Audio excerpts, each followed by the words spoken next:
मारकुटा नगरसेवक रमेश म्हात्रे पोलिसांना शरण। विष्णुनगर पोलीस ठाण्यात म्हात्रे शरण। रमेश म्हात्रेला कल्याण कोर्टात रवाना।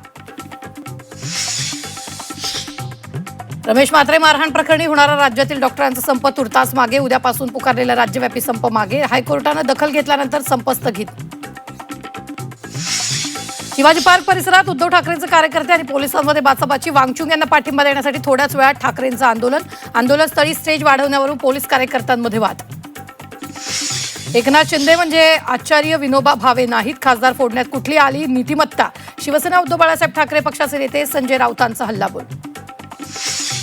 15 दिवसाच्या विश्रांतीनंतर हिंगोलीत पावसाची जोरदार हजेरी। हवामान विभागाचा जिल्ह्याला येलो अलर्ट। पावसामुळे शेती पिकांना वेग। दागिने दुप्पट करण्याचा आमिष दाखवत माजी महापौराच्या कुटुंबाची 200 तोळे सोन्याची फसवणूक। सराफा विरोधात नाशिकच्या पंचवटीत गुन्हा दाखल। खलील शेख आत्महत्या प्रकरणात रवींद्र धंगेकरांसह 14 जणांविरोधात गुन्हा दाखल। अटकपूर्व जामिनासाठी धंगेकरांची कोर्टात धाव। गुन्हा दाखल झाल्यानंतर धंगेकर आणि त्यांची पत्नी नॉट रिचेबल। शोधासाठी पुणे पोलिसांचं पथक रवाना। उत्तराखंडच्या बागेश्वरमध्ये दरड कोसळली। डोंगरांचा एक मोठा भाग अचानक कोसळला। दरडीमुळे प्रचंड प्रमाणात मलबा, मोठे दगड खाली कोसळले।